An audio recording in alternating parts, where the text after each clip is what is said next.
faut choisir ses groupes. Ça veut dire quoi, il faut choisir ses groupes? Il ne sert à rien d'être dans des groupes qui ont peu de membres ou qui sont peu actifs. Il nous faut, après chacun a sa propre limite, des groupes qui ont un minimum de viande. Si je fais des posts où il y a 10 personnes, bon ben, je risque pas d'avoir grand monde. En revanche, si je me fixe par exemple 500 membres minimum ou 1000 membres minimum dans le groupe pour que ça devienne intéressant pour moi, donc tout celui qui est en dessous, je les regarde même pas parce que j'ai pas envie de dépenser mon temps et mon énergie à faire quelque chose qui n'est pas effectif. En revanche, je vais travailler tous ceux qui ont au moins 500. 500, c'est une bonne limite, je pense. Mais après, chacun, il fait comme il veut. Là où il se sent c'est lui et lui-même, quoi, qui choisit. Mais 500, c'est un bon début, quoi, ou 1000. Et je vais travailler là-dessus. En revanche, je peux me dire aussi, tiens, je vais travailler aussi sur des groupes qui sont à 30 000, 50 000, 100 000 membres. C'est possible, ils existent. Et en général, ça peut tout à fait bien se passer. Le problème, et il faut le prendre en compte, c'est que quand on travaille sur des groupes qui ont énormément de membres, il y a donc énormément de posts aussi. Ce qui fait que quand je vais poster mon annonce, mon post, si quelqu'un d'autre derrière moi poste un nouveau post, je vais descendre dans le fil et ainsi de suite. Donc, il faudra peut-être plus régulièrement que je revienne pour remonter mon post et faire en sorte qu'il réapparaisse en haut en repostant un nouveau contenu. OK? Ensuite, chose essentielle. Mais alors, essentielle. Avant de rentrer dans un groupe, il y a ce qu'on appelle une description du groupe. Regardez, je l'ai mis ici dans l'image. Il faut lire la description du groupe. Il faut comprendre que l'administrateur du groupe, c'est son groupe. Il a le droit de faire ce qu'il veut. Il a le droit de dire, moi, je n'accepte pas les gens qui font de la publicité sur mon groupe. C'est son droit. Et ça se respecte. Mais surtout, si ça se respecte pas, il peut nous bannir. Et il peut nous indiquer comme spammer. Et ça peut être très mauvais pour nous. Donc, on ne veut pas que ça arrive. Donc, tout simplement, on va essayer de lire les règles. En général, dans la description du groupe, il y a les règles qui régissent le groupe. Voilà, les échanges doivent se faire dans le respect de chacun, rester cordiaux. Lorsque vous demandez un avis, soyez prêt à accepter la critique. Aucune pub ne sera tolérée. Donc, lui, il veut pas qu'on fasse de la pub. Il ne veut pas. Attention, ça ne veut pas dire qu'on ne va pas pouvoir poster dedans. Il y a bien d'autres manières aussi d'être dans un groupe et d'en tirer profit. On peut aussi, par exemple, poster dedans des indications. Je vais vous expliquer. Donc, il faudra regarder dans le groupe.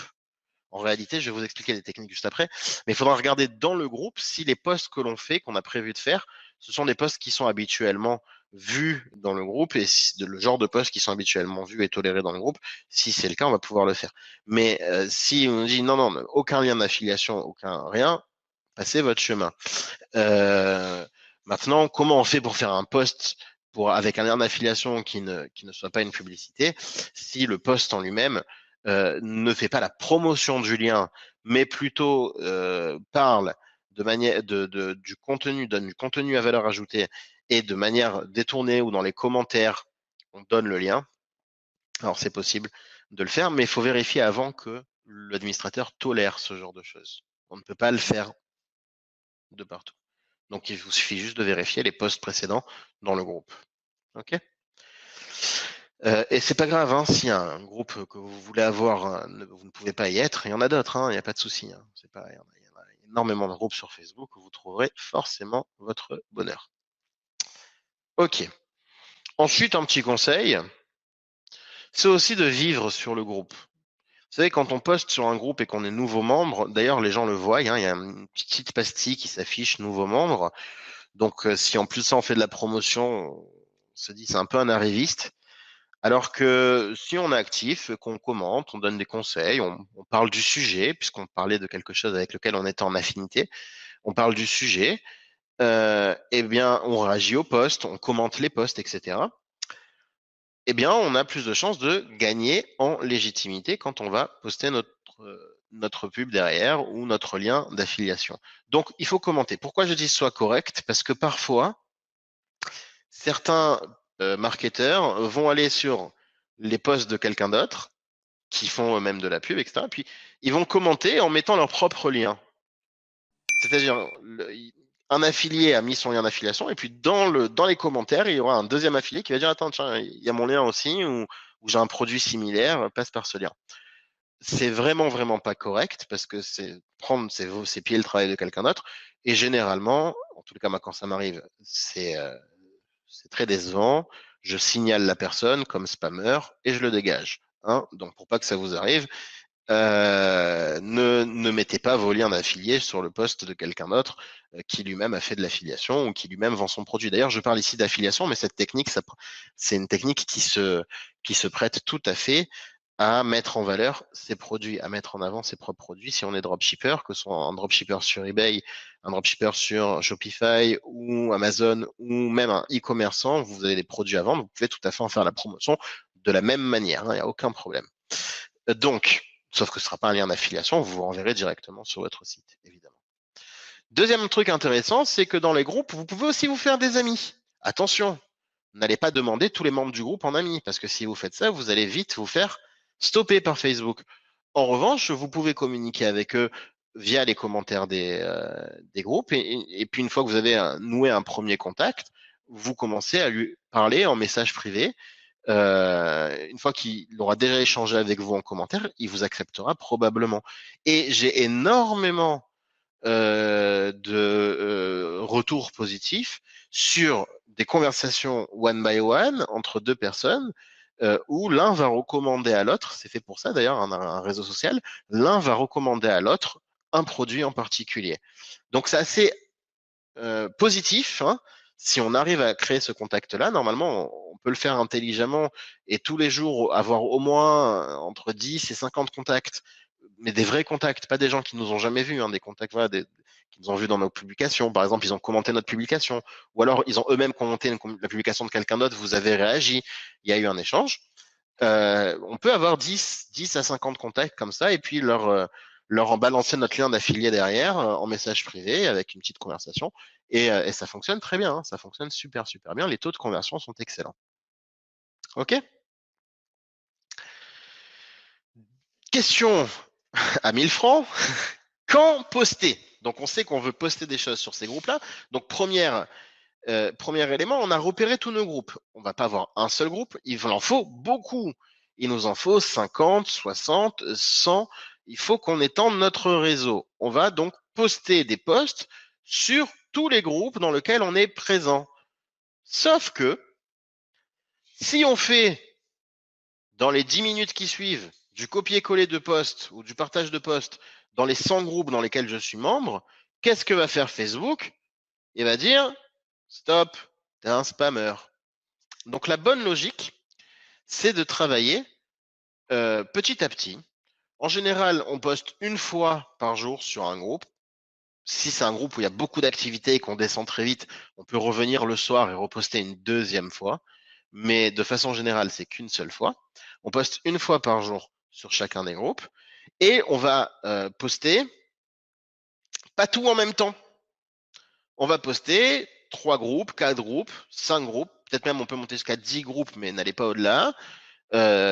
On va poster donc jusqu'à, on va dire, 10 groupes dans la foulée, mais pas de manière automatique, pas comme si on était un robot. On poste, on attend, on reposte. En général, 3-4, ça suffit. On poste 3-4, on attend un quart d'heure, on revient, on reposte 3-4, 3 ou 4 ou 5, on attend encore un quart d'heure de manière irrégulière. Ça va prendre 2 heures, 3 heures pour faire l'ensemble des groupes intéressants que l'on veut faire. Mais c'est pas grave parce qu'entre les deux, on aura eu des quarts d'heure de battement dans lequel on pourra mettre en application les autres techniques pour mettre en place des business rentables depuis la maison qu'on va aborder tout au long de la semaine. Et en réalité, on ne travaille pas 3 heures d'affilée, on va travailler 3 minutes tous les quarts d'heure pendant 3 heures. C'est ça l'idée, quoi. Hein. Et c'est ça qui est intéressant. Et derrière, eh bien, on fait le tour de tous nos groupes. Quoi qu'il arrive, ne dépassez pas les 60 posts par jour sur des groupes. Si vous dépassez les 60 posts par jour, ça c'est de manière empirique l'expérience que j'en ai. Si vous dépassez donc les 60 posts par jour sur des groupes, sur Facebook, Facebook, ça lui allume des alertes et il va venir contrôler ce que tu fais. Donc il faut rester en dessous de ce seuil-là et alterner, donc 60 par jour. Et puis c'est pour ça qu'il faut les groupes intéressants, 60 par jour. Et si on en a plus, et bien le lendemain, les autres qu'on n'a pas fait la veille, etc. Et puis on avance comme ça, de cette manière-là. Et c'est ça qui va être intéressant. Et ça peut très, très, très, très bien marcher. Il faut juste le faire de manière intelligente. C'est ça que je dis. Il faut le faire de manière intelligente. Et ça nous fait de la publicité gratuite.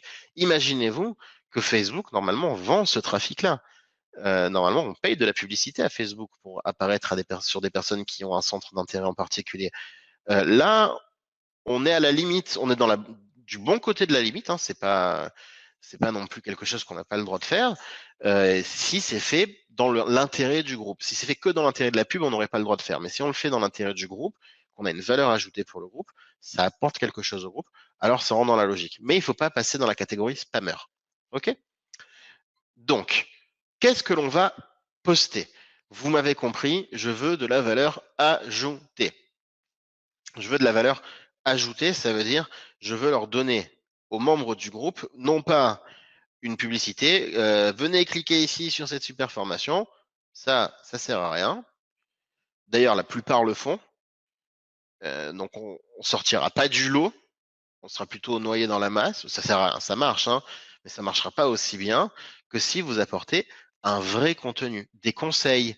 Par exemple, si on prend le cas de notre formation expert du design, on va mettre un visuel avec les conseils pour faire un visuel de carte de visite, par exemple, et mes 3 astuces pour faire des cartes de visite. Vous voulez en savoir plus?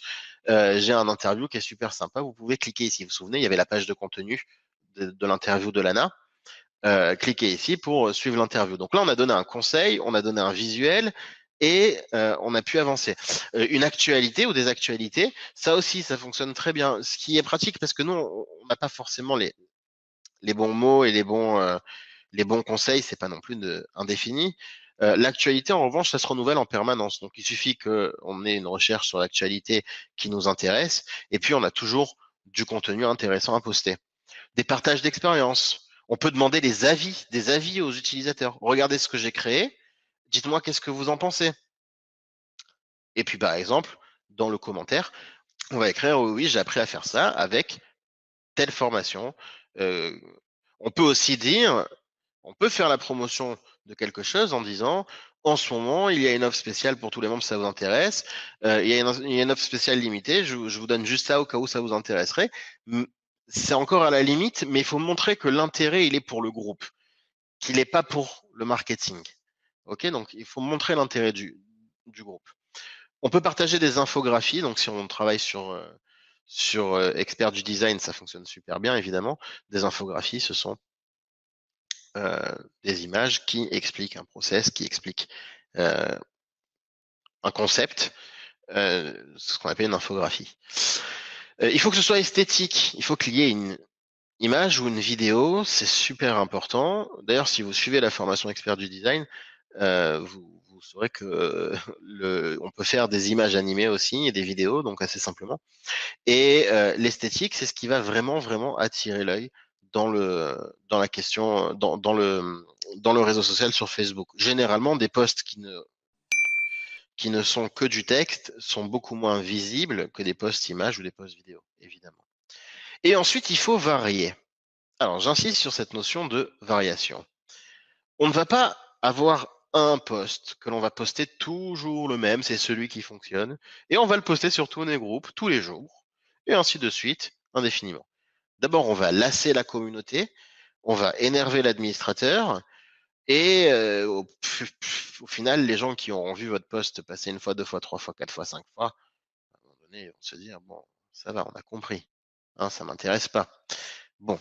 Alors que si on varie le message et qu'on a toujours des messages différents, à ce moment-là, eh bien, on entretient l'intérêt de la communauté, on n'embête pas l'administrateur et on peut toujours réactiver de nouvelles personnes qui n'étaient pas intéressées par le précédent contenu, mais qui est intéressée par le nouveau. Donc voilà comment on fait de la variété. Alors comment ça marche? Qu'est-ce que je vous conseille de faire? Généralement, vous prenez un fichier traitement de texte, un fichier Word, vous vous mettez une dizaine ou une vingtaine de contenus, vous préparez vos posts, parce que vous n'allez pas toujours les inventer, hein, on ne peut pas faire ça à chaque fois. Vous préparez en avance une dizaine ou une vingtaine de posts, Hein, vous prenez deux bonnes heures pour les faire, pour bien les réfléchir, en fonction du sujet dans lequel vous êtes, hein, en fonction de la thématique que vous abordez, de l'affiliation que vous êtes en train de faire. Donc vous préparez vos 20 posts, vous les mettez dans un fichier Word, et puis quand vous tournez sur les groupes dans lesquels vous êtes, vous copiez-collez de manière aléatoire un des posts que vous avez déjà prévu. Ce qui fait que, vu que vous tournez sur plein de groupes et que vous faites de manière aléatoire, normalement, il y a peu de chances que vous reveniez 2 fois sur le même poste dans un intervalle de temps court. Voilà ma petite astuce, si vous voulez. Ça fonctionne plutôt bien. Généralement, on a un peu de travail au moment où on écrit les 10, 15 posts, 20 posts qu'on va faire au début. Et après, c'est fini, c'est que du copier-coller. OK? Super. Je vais donner ici quelques exemples de posts que vous compreniez. Donc, on a cette personne-là qui partage. Je suis de la team. Je suis plus Team Adobe que Affinity, donc on est sur un groupe de design graphique. Mais en ce moment, il y a un abonnement de 3 mois offert avec 50% de réduction sur tous les logiciels Affinity. OK.